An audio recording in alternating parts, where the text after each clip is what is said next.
Are you tired of feeling overwhelmed, undervalued, and stuck in your career?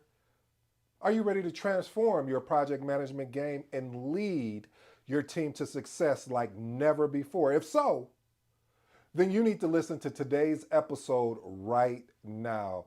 In this episode, we're diving into insider tips that every successful project manager needs to know, from mastering decision making to handling conflicts within the team. These time tested tactics will really truly help you navigate the challenges and achieve your project goals. So, if you're with me, stick around because you don't want to miss these actionable, tactical steps that could change your career forever. Let's get started. If you're new to the episode, I go by the name of ED. For all you smart and intelligent folks out there, that just simply means it. I have an 8 point framework, and these 8 points, my goal, my job is to unpack today's episode, which is entitled Project Management Skills to Succeed in as a project manager within an organization. I'm giving you these insider tips. Let's go ahead and jump into it. But I want to share a story with you real quick, family. One of the reasons why I truly believe that having these skills that we're going to discuss here, it really, there's certain things that are not talked about. You know, my mentor would say, he would say, well, when you're having conversations with somebody, what are they not telling you? And that is the biggest thing. So, as a project manager, project coordinator, whatever your role is, you have to understand what is the business, what are your stakeholders not telling you. There are some cultural norms that are not shared publicly within the organization, but you just need to pick up on them and know. So the first point that we're going to talk about, point number one, is understanding organizational culture. I've watched a lot of amazing, great project managers fail at this first point. Message, that means that this point is so very important. The reason why this is important is because of the fact is that if you make an incorrect move, you can really turn your stakeholders off to a point that they're not even going to want to connect with you and give you and deliver the work. What are you talking about, ED? Understanding a culture in which maybe there may be certain ways that how you need to handle things, and you need to understand about how to handle them. Okay, that's too vague. Here, let me give it to you straight and direct, and no chaser. This is the direct, what I mean and I'll be direct with this. The ability to understand when you're in a meeting that maybe the cultural norm is that you're supposed to engage each of the stakeholders on the meeting. So let's use this as an example. Let's say you have three stakeholders on your meeting, on your call, and you're wrapping up the call, but you do not ask a probing question at the end and asking each individual, hey, is there any questions, concerns, or comments that you have based on the information we discussed today? Or is there anything else you want to make known regarding this project? If you don't go to each person, it may be a culture norm that they're used to you calling on them and you leading them instead of them feeling more comfortable and having a, coming off mute and having a conversation. So that's just really a good example. It's very broad, but what I'm saying is you need to understand and learn about the organizational value norms as well as their practice. That's an actionable step, but here's a tactic. Tailor your project management approach to fit the organizational culture. So many people get this wrong as project manager, and they can be amazing. They can run circles around some project managers that I've seen coming up in my career, but they don't get this piece right. None of the things that we discuss here today or you ever learn will matter. So understand the importance of aligning your project management approach to fit the organizational culture. Let's move on to point number two.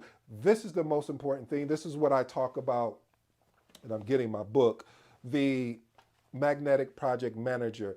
Having the ability to communicate clearly and effectively is going to be key.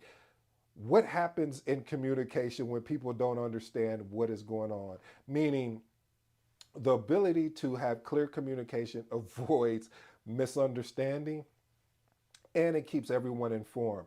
There's no such thing as a project manager of over communicating. If someone has told you that, they misled you. Because as a project manager, this is one of our top three skill set. If you're unable to articulate where the project is at, where the project is going, where if there's some risk issues, if we're having issues with stakeholders that are not being committed, they're just interested in the project, how do we remove those people? So all I'm saying is using communication tools and techniques that suit your team's performance. This is a huge tactic that I just shared with you, because we as project managers, sometimes you'll see people, and I'm probably gonna, I won't stay on my soapbox too long, but our job is to facilitate.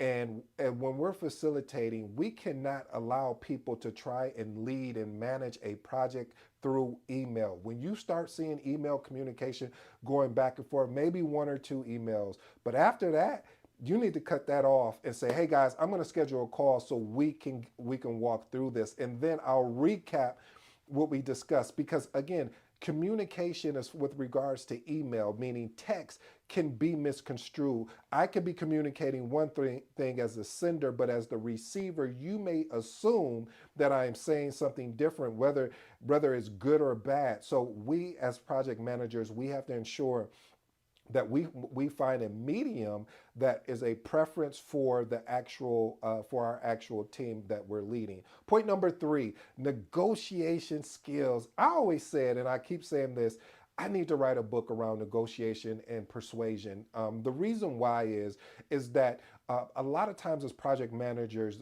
we don't. Some of them don't understand the importance of negotiating. You may have to negotiate for a resource. You may have to negotiate your stakeholders to buy in. Especially that is so key about having to get stakeholders to buy in, because they may say, "Oh man, I don't want to do the new thing because the new thing, the old thing is already working. Why we got to do this new thing?" And you go back and forth with them for a while, and eventually you get them on board. But having that ability to negotiate with them to help them understand the importance of really truly understanding why this project makes sense to do. So in order to do that, here's a tactical step: leverage your active listening and collaborative approach during the negotiation. As my grandma would say, "Boy, you got two ears and one mouth." So what does that tell you? I probably need to listen more than I talk when I'm during the negotiation, because they may tell me something. Well, they will tell you something that is very important that they're needing, and you're trying to give them something that they don't need. So how do we work through this particular negotiation? So again, active listening and taking a collaborative approach during the actual negotiations. Let's move on to point number four: develop a conflict resolution skill. I know a lot of people don't like conflict. I understand that. But when you get in this thing that I love, that I hope you fall in love with, called project management, you're going to have to get used to conflicts. I'm sorry. I wish I could say it any different. I wish I could sugarcoat it for you. But conflicts happen a lot on projects. And the reason why these conflicts happen is just like what I stated earlier. This is a new endeavor. And a lot of times people do not like change. And because they do not like change, they will disrupt your meetings. They will disrupt your project. They will find ways to disrupt things within the team. And so you have to have the ability, you have to have the courage, but yet keeping it professional and addressing those people. Whether and approach to do that, family, is to schedule a one-on-one meeting with that individual. This is a key tactic. If someone is disrupting your project, schedule a one-on-one meeting just to understand why. What is going on? Talk to me, help me understand it. And if you guys are unable to talk that out, the next step is bring their manager in. If that doesn't work, now you're going straight to the sponsor after that point, because there's no point of us going back and forth with a stakeholder that does not want to be there. And if they don't want to be there and they don't understand the value that they can bring to the project and the value that we're going to get out of the project, we need to allow them to move to somewhere that will be suitable for them. Point number five: build a supportive team environment. I cannot say this enough, family. The importance of building a supportive team environment truly enhances the team morale. And watch this: the productivity. See, when you build a team environment where they know that you got their back, there will be more willing to do things as far as from a productive standpoint, from a collaborative standpoint. They will bring problems to the group and say, "Hey group, this is what my thinking was. I would love for the team to, poke holes at it and see if there's any alternative solutions that will be a better choice, or excuse me, better decision for us to go with. Here's a amazing tactic, and it's just really about creating opportunities for team bonding and mutual support is going to be huge because, again, family, one thing about stakeholders is they are the, as they would say, the bread and butter of the actual project. If you do not have these resources to support you, you will not have the success that you think you could have or know you could have. Let's move on to point number 6. Develop choice making. Oh, I'm sorry. Develop decision making skills. I did that on purpose. The reason why I did is because as a project manager, we can't make choices. It is not in our DNA as a project manager to make choices. We have to make decision. And when we make a decision, this is what we're going to move forward with until the decision that we find out during the journey that, hey, that decision that we made is not going to be appropriate. So we need to shift and make a new decision. But we are not making choices. Here's a really good point, or a good tactic that you could leverage, is implement decision-making frameworks. We know what a SWOT analysis is, a decision tree. But the more decisions that you can make, and if you have an opportunity, see if you can make these decisions based off a data driven approach. If you do not have data, then you're going to have to make the best decision that you can and make these decisions work. Because again, family, you don't want to fall victim to making choices. That's why a lot of times projects can get off course, whether you're making a choice if, is the scope okay? Instead of making a decision and saying this is what the scope is, we all collectively agree. Unless, as we're moving down the project, and we notice that there's a shift or new information is being brought in and it makes sense, we will make that decision to make a change and go through the change management process in order to make this new decision. Let's move on to point number 7. The biggest thing here as a project manager, I know it says project manager, but enhance your leadership skills. We are leaders, family. I don't know how to say it any way different, but strong leadership really inspires and guides your team to success. They need to know that they can count on you. If they bring something to you, and if you're unable to solve it, you need to be able to find resources that can assist us in solving the problem. A lot of times we can get caught up in the titles of things instead of understanding the importance of being able to be the best servant leader we can to our team. Because again, only reason why we're there is really to facilitate, is to communicate, is to enhance. We're there to bring value to the team. We can't get caught up in it. It's about us as a project manager or project coordinator. No, it's not about us. It's about the team. The team is the most important thing. And with the team in place, now you have an opportunity to have success. Let's move on to point number 8.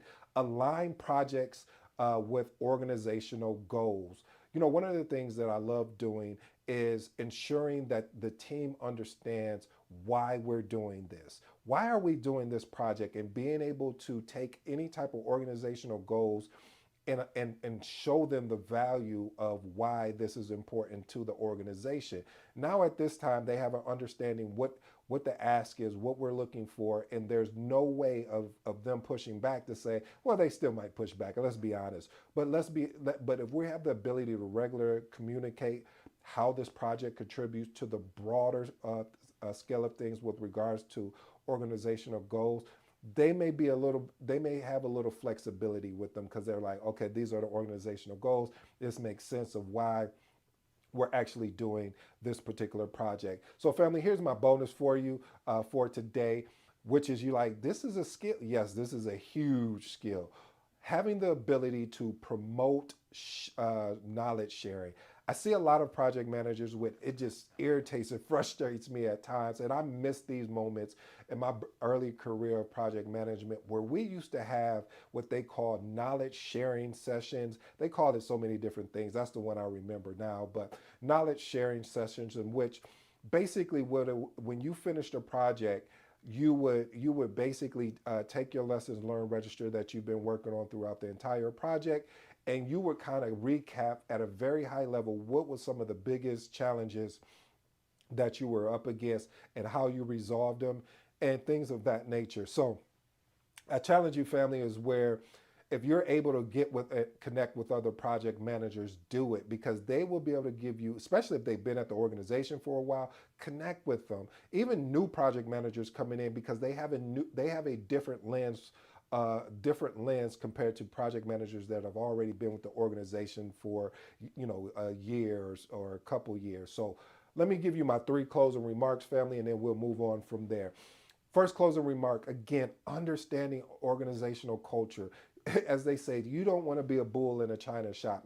Translation, I know that you got your PMP. I know that you got your CAPM. I know that you have your ACP. You have a master's in this or a bachelor's in this, or you got 30 years of experience. That means nothing. It does mean something, but it doesn't mean nothing as with regards to understanding the organization. How does the organization, do they have a PMO?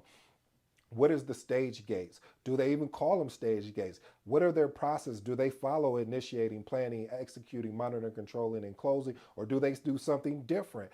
Because I've been in organizations where they don't follow the initiating, the five process groups. They may have initiating, then they may have design, they may have architect. So again, you have to understand how to blend in and still be able to bring your experience in, your whether it's book experience or just your professional experience in, and add value to currently what's already in place. Point number two: communicate clearly and frequently.